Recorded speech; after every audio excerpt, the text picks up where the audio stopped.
Hello, today I'm going to take you through the process of making these cute fruits using gouache. This is a beginner friendly tutorial and you don't need to have any drawing or painting experience to do this.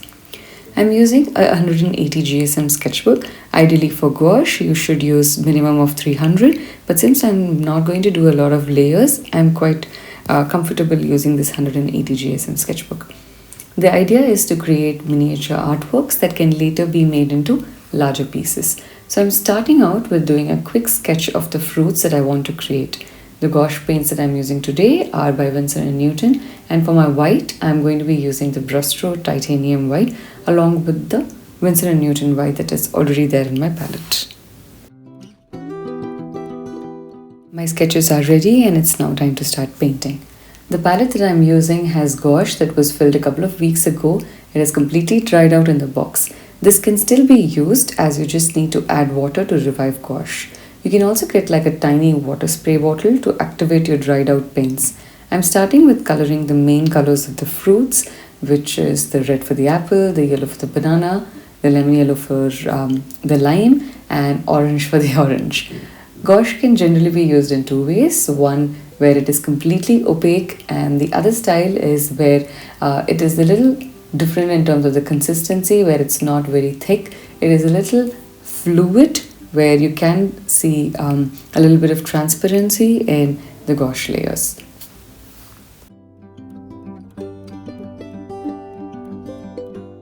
If you're a beginner and you don't have any kind of gouache with you, then you can use something called as the poster paints, which are very easily available here in India. I'm not sure if these are available elsewhere or what it could be called, but these are very useful and it's very similar to gouache. The difference is poster colors are a little bit more thicker than gouache, and it does not have a very nice finish to it as compared to gouache in terms of the number of layers that you can create with gouache. You can create brown in a lot of different ways. If you mix the three primary colors, you get an interesting brown. So basically you mix your yellow, your red and your blue.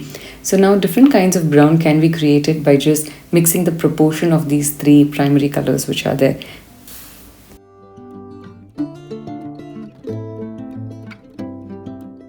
If you have only three primary colors with you, you can make almost all the colors in the color wheel.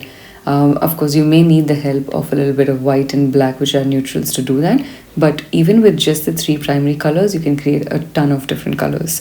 So if you want to create various colors in terms of the shades of green, you need to mix your yellow and your blue, and then you just change the consistency of the amount of color that you're using. So you use more yellow and less blue, you will get like a nice leaf green. So if you're using more of blue and less of yellow, then you will get like a much darker green. So the best palette to use for your gouache is going to be a airtight palette. The one that I'm using is not airtight, although it was sold saying that it's airtight. Unfortunately, it isn't, which is why my colors dry up really fast in this. Instantly, as soon as I stop painting, they start drying up. Sometimes even while I'm painting, it dries up because of the atmosphere. The water really gets soaked in really fast into it and it evaporates. So my pigments become very thick and then they dry out really fast. So you could look out for these airtight palettes by Michelin Mission Gold, and they are really nice for this purpose.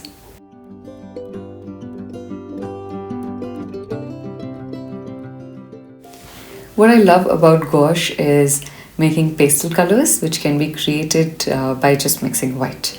I'm using contrasting and complementary colors to fill in the backgrounds for each fruit. You can use the color wheel for a reference.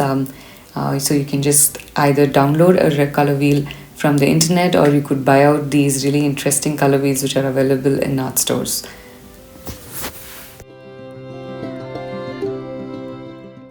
Take your choice and decide how you want to fill the background. It can either be with a single tone throughout, or you could even have blocks of colors, or you can completely leave it paper white.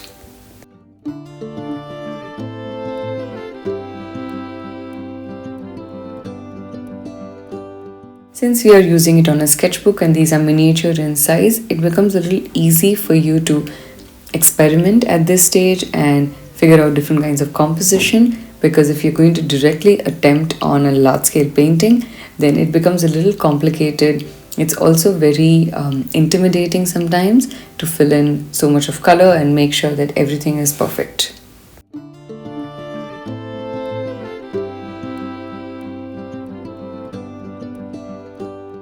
Now that the background is done, I'm going to add in tiny details to give the fruit some form and life. You can always go over your gouache layer. You can do dark on light, light on dark, but be a little careful in this step. If you rub your brush for too long, it will activate the bottom layer and the colors will mix up with each other. That is, the top layer and the bottom layer of the color will mix up with each other because gouache gets activated with just a little bit of water. So just be a little careful, don't apply too much pressure and go a little easy. And another rule is if you have to go one layer on top of another, especially if you're going to be giving patterns, designs, and you don't really want the colors to mix up, then make sure that the bottom layer is completely dry before you add something on top of it.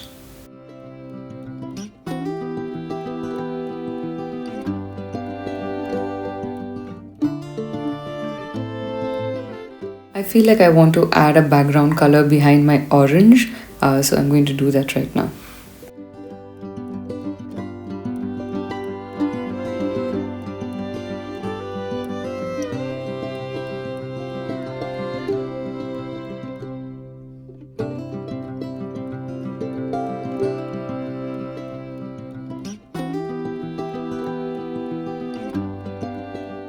As I want to someday turn these thumbnails into bigger size paintings, I'm going to add a frame around it. So I'm adding a simple frame layer around using my black gouache to see how it looks. The happy colors of these paintings are going quite well together with each other, and I really like how these four pieces look individually and even together as a whole. I think it looks very interesting. So adding a frame around will help me to get an idea of how it would look like if I put this up on a wall.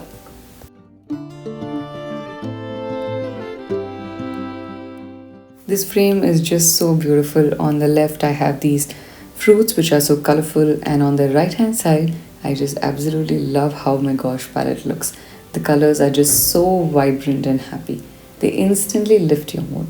It may seem a bit tricky initially to work with gouache, but as you keep creating, it only gets better and better. One thing that you need to take care of is color theory and the value of the colors that you're going to use.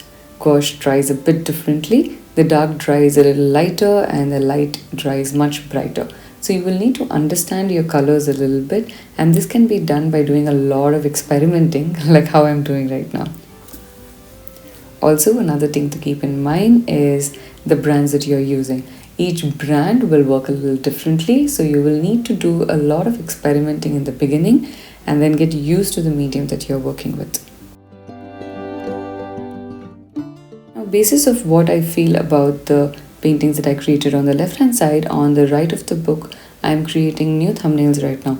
So these miniature thumbnails are after an understanding of what I like with the left side ones and what I don't like about it. So I feel like these four paintings on the left, they are very zoomed in. So I would ideally like a little bit of zoomed out version.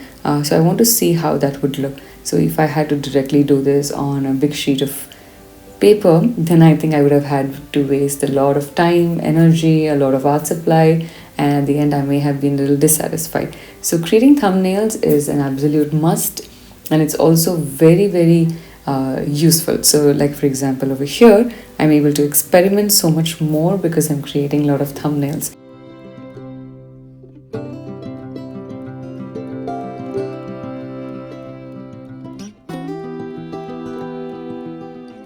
I predominantly use two types of gouache, two brands, which is Winsor & Newton and Bristol. I have tried a lot of other ones, but I'm not really happy with the finish of them. The third one that I like in terms of priority is by White Knights. I still think that that's a little better than Bristol. So Bristol tends to dry out a little faster. So the tubes go a little waste too soon for me if I don't use them for a while.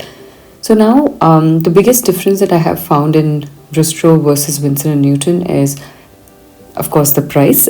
Winsor & Newton is much higher in terms of the price because it's a designer's gouache, and the Bristol one is very budget friendly. So, apart from the price, in terms of the quality of the art supply, I think Winsor & Newton is hands down the best. The pigment in it is very strong, and it's very beautiful. So, you need like very little color to apply a large area. So, if you notice now, my palette, there's very little color that I'm mixing. But if I was using Bristol, I would still have to like use a lot of color, and I would still not get the consistency that I want. Even if the consistency on the palette looks fine, on the paper it will not be fine. So there are a lot of ups and downs with respects to the brands. Of course, if you are a beginner, please go to the Bristol one, because comparatively in the lower range, that is one of the good ones which is out there. But if you are looking to create a finished product, then create a thumbnail and small sketches with the Bristol, and then make the final one with the Winsor & Newton. I've added much thinner frames around in all of my thumbnails on the right hand side, and I'm also going to leave like good amount of mounting inside because that's how I like to put up my frames, and I want to see if this is what will look nice with this style.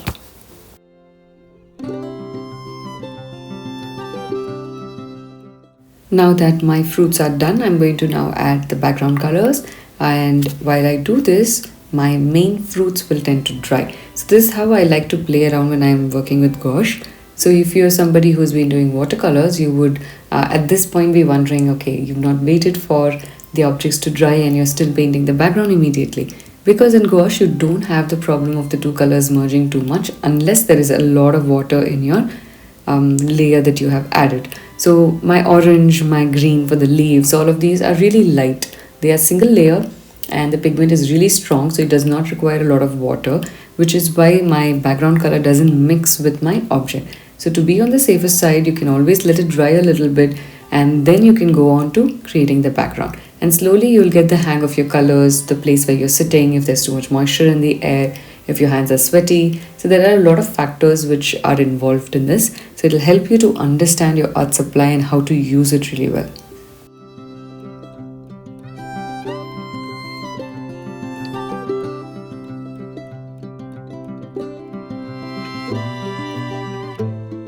I feel like by just adding a little bit of mounting on the side of a painting, the whole painting gets elevated.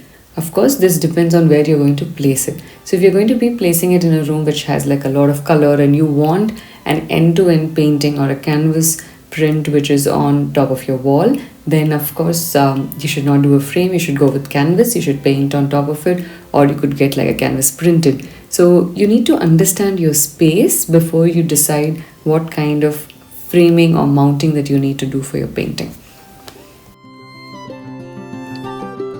My idea is to eventually put these on a cream wall which is at my dining area, and that's why I've chosen the theme of fruits. So I really want to create like a lot of interesting fruits to put over there on the wall, and that's why I will be using a black frame. If not a black, maybe brown, but I think so far my mind is inclined towards black.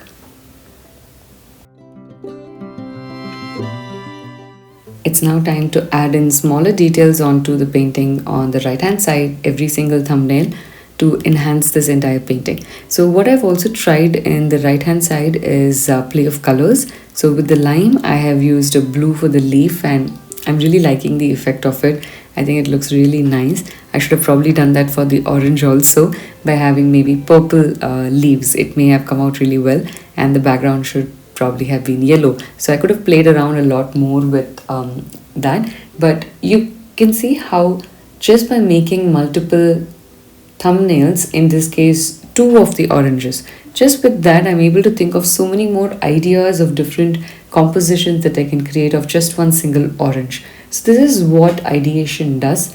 That's why thumbnails are very useful, helpful. It's very quick to finish, and then it gives you an idea of what the final product would look like and what changes can you do on the way, on the go, in the process before you end up doing the final piece. In the first apple on the left hand side, I used a blue background, and in the second one on the right hand side, I used a yellow one. Both are looking equally good and they have their own personality attached to them. and it's hard to choose one over the other. So it completely depends on what your final outlook is going to be, what your idea is. So in the comment section over here, tell me which apple you like more.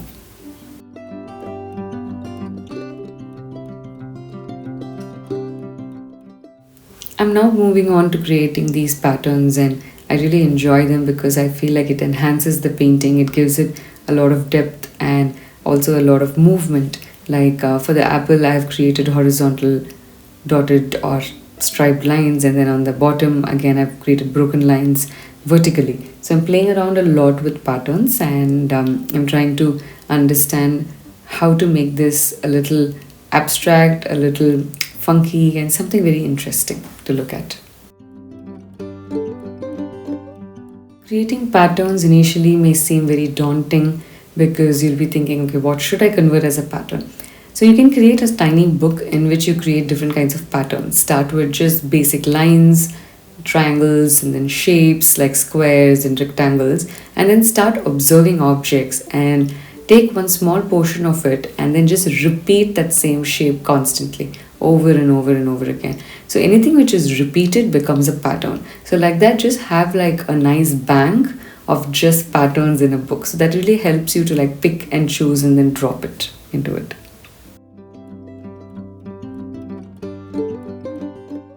On the right side of this spread, you'll notice now I'm doing a little bit of gradation. So you can follow simple gradation techniques on gouache. It works really well on it. Yes, of course, your layers need to be wet for that. But as you know, gouache is really easy to activate. You just need to add a little bit of water. So if I add a little water and try to merge the top layer with the bottom layer, it happens very easily.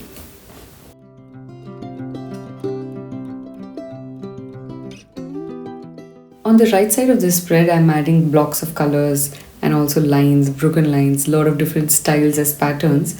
And I love how it pushes the object to the foreground. I love how the final pieces look after adding in all the details on the left hand side, and I'm excited to see what it will look like on the right. So what I'm trying right now is I first created stripes, and then I felt like I need to fill them in. So I'm going to create like these lines which are from thick to thin. So I'm trying out different styles, and you can see how the blueberry looks very punchy. It's just coming to the foreground, and it creates a nice illusion.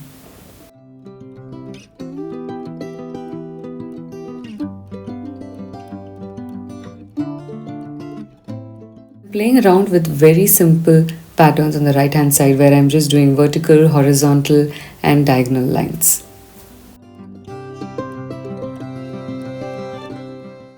I absolutely love how the final outcome looks of all these objects together, and I cannot wait to make larger versions of them and put them up on the wall. I hope you had fun painting these with me, and I'll see you soon for the next one. Bye bye.